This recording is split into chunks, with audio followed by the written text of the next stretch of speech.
big applause for Mr. Joey Diaz. Yeah!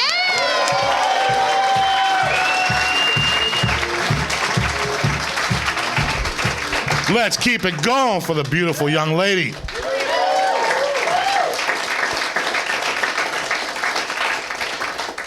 If you guys are looking for comedy tonight, this ain't the fucking night to come here. All right, so I hope you're not looking at ha-ha and hee-hee, because tonight is not your ha. I'm taking you into deep waters. After I tell you this story, you might not fucking like me. You might take your name off Twitter. I will not be your Facebook friend. There will be no more fucking Zooville or Mob Wars and none of that shit. So I'm just telling you right now, if you dig me, leave now. Because I'm taking it to deep waters, all right? The day I kidnapped Vela was the best and the worst day of my life, depending on how you look at it. Again, the day I kidnapped Vela was either the worst or the best day of my life. You guys are looking at me going, fuck, you kidnapped somebody. That's fucking tremendous. I didn't know I was kidnapping somebody. I was doing an old-fashioned American drug rip. You bring the drugs, I bring the cash, and I take home the drugs and the fucking cash. But somewhere in the American law book, they call it kidnapping, so fuck it, leave it there. Give it a name, you know what I'm saying? This is 2012. I'm gonna take you back to November 18th of 1987, the day I kidnapped Vela. But before I kidnapped Vela, I gotta tell you my state of mind, just so you fucking know. January of 87, I left Aspen, Colorado, where I thought I was a drug dealer, because I was fucking making a bank. And then I started snorting again, and all of a sudden I owed like $60,000. And I got paranoid, like that paranoia stage where I fucking would throw coke away, and it was fucking horrible. So I had to leave. I knew they were watching me. They were watching me. I knew all that stuff. And then one night I just packed up and fucking left with my girlfriend and the dog. And it was the scariest night. I had a gun, and we kept stopping at hotels, but we would go in the hotel and we'd do a line and we'd get paranoid, so we'd check the fuck out. I must have spent 2,000 hotels that first fucking night. This went on from Aspen all the way to Boulder. And we went back to Boulder. We got there over the holidays, and we kind of stayed with her mother and her father. They fucking hated me. They were Polish, and I'm Cuban. They didn't like me to fuck at all. You follow me? But, you know, she was happy. They didn't know that we had just done all these crimes. So we're sitting there eating Christmas dinner. Everybody's happy. Jingle bells, jingle bells. And I'm sitting there going, fuck. If these motherfuckers knew, you know what I'm saying? There wouldn't be no jingle bells in this house right now.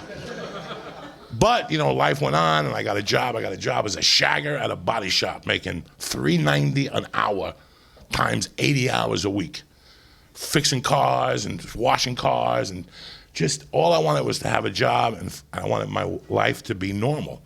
You know, I got an apartment. I borrowed money from a friend of mine in Jersey. I got an apartment. I got a job. I got some clothes, and I got this shitty fucking job. And I did it for like 2 months. But it was, we worked for a car dealership. A couple of them, Subaru, he had a couple different dealers. So I would do the cars for all the different dealers, and I got assigned Subarus, so I became friends with the sales manager, Subaru guy. His name was Pinto, a little Italian guy from Jersey, a real fucking scumbag. He was, I didn't know it, you know, but he liked me. He always talked to me and shit, and he goes, dog, you should sell fucking cars over here. And I'm like, I don't want to fucking sell cars. You know, fuck that shit. And then they promoted me to a detailer, and I was really making nice cash now, like $1,000 a week. I was working like a motherfucker 6 days a week, but I was making some cash. And this guy kept asking, when are you gonna come over and sell cars? And I'm like, dog, I don't wanna fucking sell cars. I'm finally got my shit together. I was actually going to school at night to CU Boulder, continuing education. I wasn't doing too bad. No matter what position I was in, I was always going to fucking classes at night. Even if I was selling coke and I was a junkie, I would always manage to get to health and fucking fitness class for 3 credits. I don't know how the fuck I did it at night, you know what I'm saying? I started at Colorado Mountain College, and I did that for like a year and a half in Colorado, and all of a sudden when I went to CU Boulder, I transferred in, and one day at Boulder they said to me, hey, you can't take these continuing ed classes. You have too many credits. You have to transfer into the university. I'm like, they're never gonna fucking take me into the university. So they go, try it. So I tried it, Joey Diaz, and they gave me the application. You're done. You're in no fucking danger. But if your name was Jose Diaz, boy, is there opportunity for you at this white school. You know what I'm saying? Because you're like the fourth Latino, so it would be just fucking rocking for you. We'll give you money, a car, you get your dick sucked, you have to do homework, you know what I'm saying? You'll be living like a football player, fuck it. So I'm like, ain't this a bitch? Fuck it, put Jose down, whatever. I'm coming to school with Moroccans, you know me. As long as they're paying, I'll do whatever the fuck you want me to do. I don't give a fuck, you know what I'm saying? As long as I can snort coke and fucking do my thing, and yeah, oh, fuck it, Ricky Ricardo. I'll go in there, I'll talk with a fucking accent, how are you today? Oh, fuck it. But you gotta pay me, bitch, you know what I'm saying? So, so I go to this Pinto guy and he keeps busting my balls. Dog, you're going to school at night, you should really come sell cars in the daytime. So finally one day I go, you know what, fuck it. I'll come on Sunday, you know, and I went home that week and I had a suit and a shirt I dusted off. And I went in there Sunday and he goes, fuck it, just go out there. They gave me like a 5-minute training course. I knew nothing about Subarus. They're like, fuck it, it's got a hood. It's got a seat, it's got an engine, it's 4-wheel drive. Some guy, Jim from Detroit, I love this motherfucker. He had no tooth. Guy was real, you know what I'm saying? Like he had scars on his forehead, he didn't give a fuck. And this guy was a top guy. He's like, this is how you sell cars, do this. So he goes, go out, try it. The first fucking day I sold 3 cars, I made $1,000. They're like, what do you want to do? I said, let me call the fucking body shop and tell them to suck my dick. You understand me? I got to work all week for $1,000. I made $1,000 selling 3 fucking cars. I'm in. I went to Fashion Bar. I got a credit card. I got like 19 suits. What's the suit? What's the suit? You know what I'm saying? I was ready and shit, right? So I start selling fucking cars, you know, and I'm a natural at this shit. I'm just out there talking to people and laughing and busting people's balls. And I was making $7,000, $8,000 a fucking month with a suit on. They gave me a car to drive around. And for the first time, I wasn't a criminal no more. I was like, oh my God, look at this. I found my calling. You know, I get up in the morning, I work hard, I send postcards, I call people, and I sell them fucking cars, you know, and you have some time off during the week. I could hike, I could play with my dog. Plus I got fucking money, man. When you're 24 years old and you got $7,000, $10,000 a month in your pocket, it ain't bad. And I was clean and sober. I mean, I was smoking dope and lifting weights, but I wasn't eating Valiums and snorting coke and nothing like that. So finally I'm rocking and rolling at this Subaru dealership.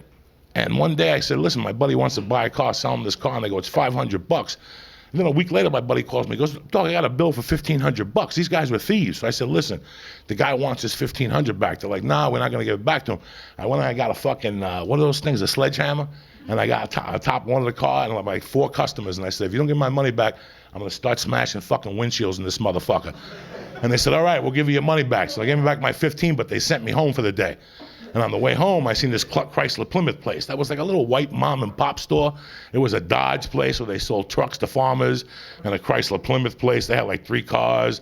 The K car had just brought them back. But it was a nice store. They gave you a nice salary. So I stopped in there and I applied. And they go, come back Monday. I told the Subaru store to suck my dick. So I said, fuck it. You know, the Subaru store was just a bunch of fucking criminals, man. And once I realized they were all criminals, I felt shitty about myself. I was like, I mean, they had a guy, Norm, that was in and out of jail. And he'd come back to sell cars the next day like nothing. And he used to teach me how to piss test in those days. This guy used to tie a douche bottle around his fucking body with the hose to his dick, and he would pee in the fucking thing with the fucking douche thing. This guy was a genius. And there was another guy, Carlos, was a bank robber, and he was robbing banks at lunchtime while he was selling cars. You understand me? This motherfucker was from Boston. He was Italian and Cuban. One day I'm at lunch, fucking high in the back, smoking a fucking pipe, and the place is surrounded by SWAT. I'm like, what the fuck? They were looking for Carlos. This is a real car dealership. They would throw people's keys on the roof and shit. This is crazy. These motherfuckers started drinking at 10 in the morning. This was no joke. These no licenses, DUIs, but these guys sold fucking cars. I mean, this was 8 salesmen who sold fucking 300 cars a month. We were fucking gorillas out there. And you had to trip people, and they would tackle you, and they would say things to you like your suit don't look right, or your breath stinks, so they would fucking get in your head. It's called pissing on your leg. These guys were geniuses, you know? So, I mean, fuck it. I don't want to be a criminal. I just want to make money and be a mom and pop motherfucker. I go over to Chrysler, it's the American way. You know what I'm saying? Dodge, the American way. American fucking people. I walk in there was not one American in there. Everything but a fucking American. And they were sniffling too. Everybody was sniffling the first day there. I'm like, oh fuck. Everybody snorts fucking coke. Everybody gets high. The fucking owner, like the manager was like this old Jewish guy. His name was Artie, and he would be sniffling all day, but this motherfucker knew how to sell a car. He was a Jew. He knew and he taught me, bro, and I fucking got good. This motherfucker used to start with a credit app first and break a motherfucker down psychologically. Like he's like, if they tell you the personal shit, then you own these motherfuckers. He was a Jew, dog. You follow me? Old school. He wore the yarmulke. It had diamonds on it. That means he was a real fucking Jew. Fuck it. I'm wearing diamonds on my shit. Blood ones. I don't give a fuck. I got a finger on one hanging. I don't give a fuck. This guy was the last of the real fucking Jews. It could be 10 to 9 and the guy could be driving on a bike. Let's go out and sell that motherfucker a car. And he would sell him a car. I got no money. I don't give a fuck. We'll drive you to your house and get your wallet. This guy was amazing fucking salesman. I remember one night this Asian guy came in and he's like, what do you want to do? And the guy's like, I think I want to buy a car. He didn't even fuck around. He goes, you got money? And the guy had one of those things and he opened it up and I got 15,000. He goes, fuck it. Let's go. Let's sell this. He took me aside. Let's sell this motherfucker a car. The deal was we sold him a car, but the next day I had to drive him to a Chrysler place to get the car he wanted. This guy's an Asian. He's a freak. Here's $100. Take him to a strip club. We're going to get this guy for every dollar he's fucking got. On the way home, I stopped at the Charlie, whatever, the one that's naked where the women dance, where you bring your own shit. This motherfucker started drinking that yin yang juice. He got all fired up in there. He was sweating and shit. He didn't want to leave. How much for the car? 18,000. Here's 3 fucking more. Every 10 minutes, I hit him up for another 3 G's. He just kept giving me traveler's check with Mao Zedong's pictures on it. Fuck it. This guy had real paper and shit. So, this store was fucking crazy. It was 4 salesmen and everybody was fucking gacked up. So finally, after a month, I said, you know what? Fuck it. I'm gonna start doing blow. And it was the most fucking crazy store because 2 of the salesmen would do blow and hide. So I would come in, buy a gram, give them 2 bumps, and I got rid of 2 salesmen for the day. So now it was me and Rob, but there was only 4 of us. I gotta think like a Jew when you're around Jews. So now it was Rob, he was half a Jew, but he snorted coke too. And he used to be superstitious. He had a lucky red pen, so whenever he was selling the car, he put the red pen down, I'd steal it. That's Jew type shit, you know what I'm saying? He'd come back, where's my red pen at? I have no fucking idea. He would not sell that car. He'd go to a stationery store and buy another Parker pen. I would take the pens and just hide them in the ceiling. Just to torture. Every time he was in a roll, I'd steal a fucking red pen. I can't sell a car without my red pen. I used to crack everybody. I was Captain fucking Crack in there. Then he started selling blow because he couldn't make enough money. He had like 9 kids. He'd be sweating all day with glasses on. They'd be all fogged up. But he didn't have the balls. He didn't have the balls to take the coke home with him because of the wife and kids. So he would hide it at the dealership. You can't do that shit around me.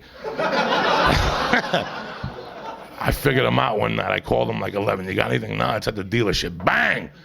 The next day, service opens at 6:15. I'm there at 6:07 with a fucking flashlight and a hat with a light. I'm looking for that shit. So I would take the coke out and put aspirin in there and put the back in the ceiling. He'd come in, I'd watch him. I'm like, watch this motherfucker. I'd watch him go into the back. I'd watch him reach, take the coke out of the ceiling, go in the bathroom. Then he'd come out going, that coke ain't right. Something's wrong. And I'm fucking dying. You know what I'm saying? I'm dying. I'm like, this cocksucker ain't getting no headache today. Oh, I would torture these dudes. The whole deal. And Artie, and then I found out Artie, the manager, this 60-year-old Jew, was the fucking dealer. He was getting coke sent to him right from like Bogota. And he had the Chrysler store and the Dodge store hopping.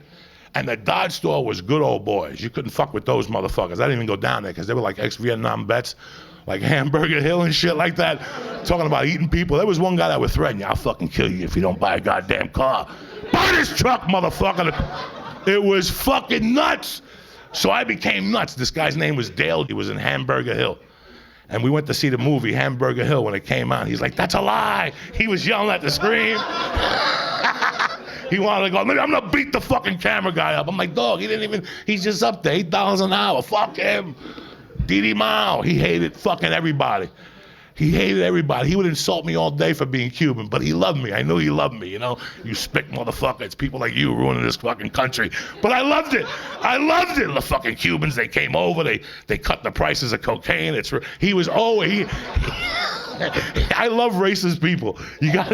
I love them. And I love when they're racist against me. That's when I laugh even harder. I love it. I love all this. This is this dealership. And the manager down there was Jim. He was fucking crazy too. This guy was having fucking, his wife was the S&A manager, and he was fucking her at work. I mean, they were doing coke. And finally I got into an argument one day with Jim. I said, Jim, fuck you. We almost went to blows and I quit. But by this time I was fucked up. I'm gone. I'm gone more than when I lived in Jersey. I'm gone more than when I lived in Aspen. So I said, fuck it. I'm going back to Subaru with those criminals. If I'm gonna be a criminal, I'm gonna go make criminal money and I'm gonna go fucking snort coke and die and drink and fucking do it. Crash a demo and go to jail and come out and sell cars and make 10,000. I didn't give a fuck. I was already committed to this shit. So I went back. They had fired Peter, but they hired this new guy, Wayne, and I loved this motherfucker. From day one, he was like an old Sons of Anarchy type motherfucker. He had tattoos and shit. It was the 80s. Nobody had tattoos. This guy, he was crubbing and he just dug me. He dug me. He used to call me the renegade. You're the fucking Cuban renegade. I love your people, dog. I love your people. I love you. You're fucking all renegades and shit. So he understood me. So he catered to me. He took care of me. And there was a lot of new faces there, but there's this one fucking face that I hadn't seen before. And his name was Vela. Good looking fucking dude. I was 24. He was maybe 26. He had like a cut lip, like he had already been beat up a couple times. And, you know, he looked like he was up for a couple days. So here I was up for a couple days. He's up for a couple days. So obviously you just navigate to one another. You know what I'm saying? And we started talking and I'm feeling him out. But at the time, you know, it's so fucked up. When you have that kiss of death loser mentality, the better things are going, you just want to fuck it up. You know, as bad as things were, they could have been worse in New York. I could have been fucking not sleeping and carrying a gun. And here I was just selling cars, making money, and I was still fucking it up. But I would talk to my friends back home, you know, in Jersey, and they're going skiing, and they're doing 8-balls, and they're having orgies. And then I am in fucking Colorado hanging out with a bunch of fucking farmers, going to bed at 10 o'clock at night, walking around campus with a book in my hand. I'm like, fuck this, I'm 24.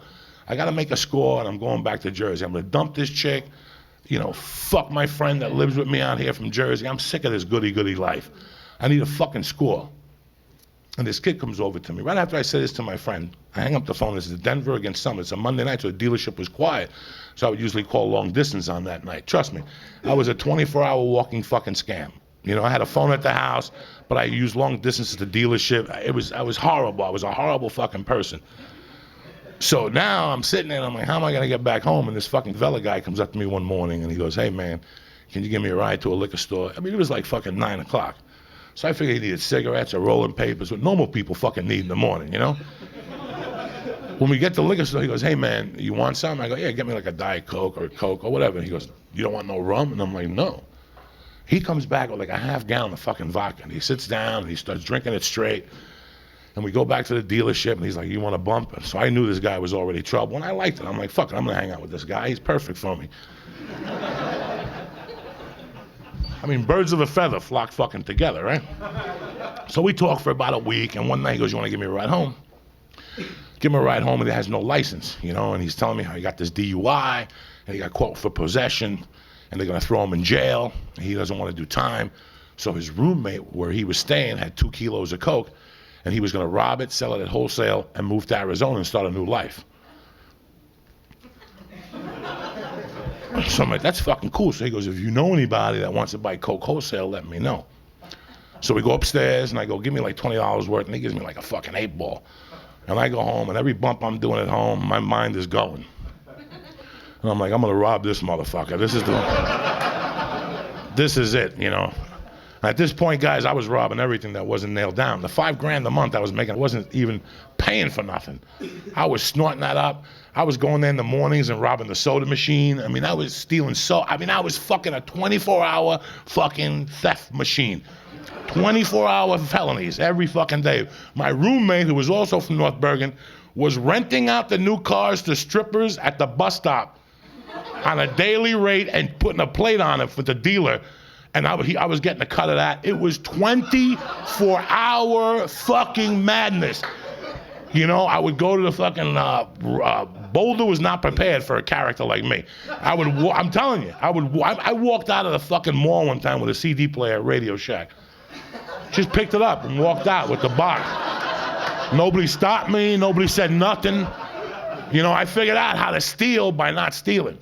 I would go to May DNF, pick up a blanket for $300, bring it to the thing and go, my mother bought me this. I got 3 of them. And they look at it like, we don't have any other one. Really? I really wanted a blanket. And they're like, well, we can either give you a check or cash. I don't really need the cash, but I'll take it if you have it. And they'd put like $199, and you get $260 plus tax. They even give you tax. I was going in there bringing back a blanket and getting $200. That's the time where espresso machines were just starting to get hot. I was Joey Espressos. Everybody I knew had an espresso machine, even if they didn't drink fucking coffee. I finagled one out of you. Just give me $60, bro. They're 200 new. Just give me 60. Who do you know? Somebody wants to come over, they want fucking coffee. There you are. Everything. I was a 24-hour selling, stealing, snorting, fucking crazy. And I had a great girlfriend, but she lived with her parents. So she would go home at 9:30 at night. And I would just go off the deep end. She'd come back like at 7 with my shirt iron. Boy, that was a good night's sleep. I hadn't slept for fucking weeks. Weeks I hadn't slept. So this is my fucking mindset. So I'm thinking about this guy like a pork chop right now. I mean, let's fucking face it. At this time right now, I was just looking to fucking kill somebody. I really was. I was just either looking to kill somebody or looking to kill myself at this point. I just wanted to score. I was still angry about my mom dying, the drug situation. I didn't have it good. I had to work for everything I had. I was angry, like most kids are at 24 when they gotta fucking work every day. You want a better life. You wish you're a Kardashian. You don't know what the fuck you want. But you know you don't want this at 24. I had no family. I had this girl. I'm living in Boulder, surrounded by fucking Republicans. I don't fucking know. All these waspy fucks. I don't know these fucking people. I don't know these fucking people. I'm from North Bergen, New Jersey, dog, where people look like they're retarded. You know, I don't know these fucking nice-looking people that say good morning to you in the morning. You know what that's like the first time somebody goes, good morning? You're like, go fuck yourself, good morning. Ain't no good morning here. I don't know you, motherfucker. Those people were nice fucking people, man.